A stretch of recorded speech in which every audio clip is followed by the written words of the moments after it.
A tiny grotto cottage in Miami. It can't be 4 white walls and a window.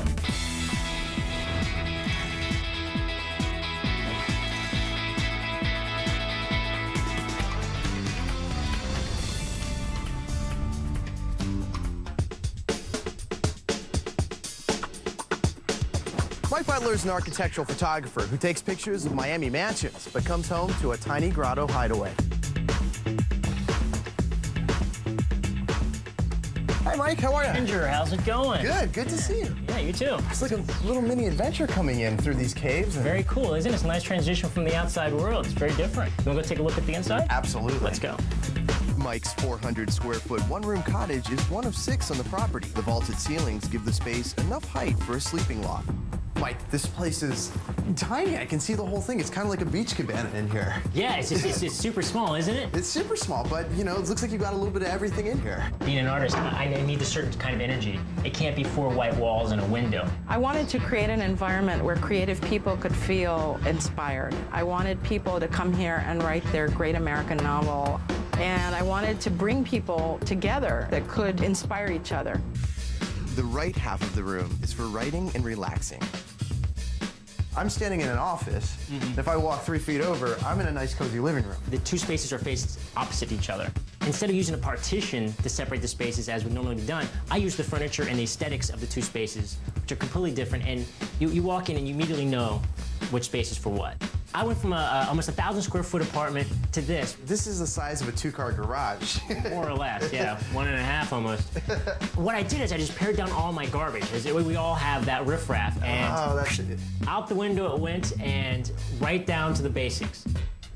A ladder leads to a sleeping loft just big enough for a mattress. This is the loft up here where I sleep, and of course it's separated complete from the rest of the space, and allows me to have, instead of using part of this space for a bed, it's completely up there. Just for instance, as you come up here, I really got to see if I'm going to smack my head on this. You know, you've got about 2 feet here, and you're a tall guy too. Yeah. I mean, it's never a problem for you. Well, you hit your head every once in a while, but again, you know, I'm looking for something completely different, and this fits the bill. It's not for everybody. I love that he maximized the vertical space. However, for me, I would bang my head every morning waking up in that space. Now, there's certain things you're missing, though, in a traditional bedroom, like you don't have a dresser, night tables. Where do you keep all your stuff? What I do is I keep it back here in the closet, and it's all sanctioned off. Closet back here? Yeah, right over here. Mike only has 1 closet, so he had to find a way to make everything fit.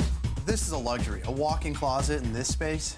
Isn't it fabulous? It has great shelving, which I can put all the books, keeps it out of the main space, keeps the clutter away, and I can even use it as a changing room if guests are over. Yeah, you can shut this door, and I mean, you really have enough room in there. It's pretty big. Having 1 central storage space is a great idea. You don't have lots of little nooks and lots of little crannies. Where did I store that? Where did I put that? You know where everything is, and you can get it right away. The left half of the cottage is for photography and food. You already have an office over there. Why do you need a second one? Well, that specific office for paperwork, taxes, you know, things I don't like, put it in the corner. This is where the real action happens, the digital retouching, the output, scanning, it all's done right in here. Yeah, it's quite an elaborate setup, too. You know, Mike, one of the things I love about having a fully functional office here is when you spin and roll, you've got a kitchen over here. Now, it is one of the smaller kitchens. I mean, it's about as wide as my arms, but I think it's got everything you could ever ask for in a small space. Absolutely. It's got a ton of storage space underneath the stove here. Pull-out cabinets, they roll right out.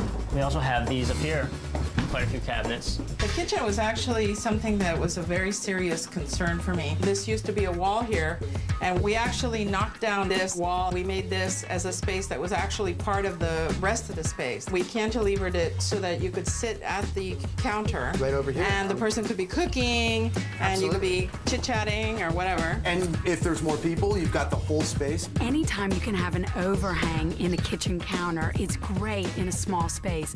What you're doing is just expanding your seating choices. One of the issues was how to get a dishwasher in this space, which was always like, oh boy, how can I do this? And this particular manufacturer had the only model that you could actually put a sink on top. Oh, wow. And so basically this was the choice. And it's a full-size dishwasher. This is a full-size cooktop. And there's a pretty much full-size refrigerator so that the person who lived here could have enough room to store things and to actually wash dishes. Though Mike's cottage is small, he and his neighbors have another space for getting together. So I want to show you our plaza. Well, this is more than a plaza. This is your little private getaway up here. Oh, wow. You've really created your own little oasis up here. The whole concept was, this is at the upper level above the roof. And Miami is a very flat city, so this is kind of like our little mountaintop. And from here, you can see the rooftops of the surrounding community, and it's really nice. It's like a whole nother apartment up here, and a completely different environment in terms of the ambiance and what you can do with it. This space at this moment in my life is absolutely perfect. As an artist, it gives you inspiration and energy to continue on and keep creating new and better things. It's just love at first sight, you could say.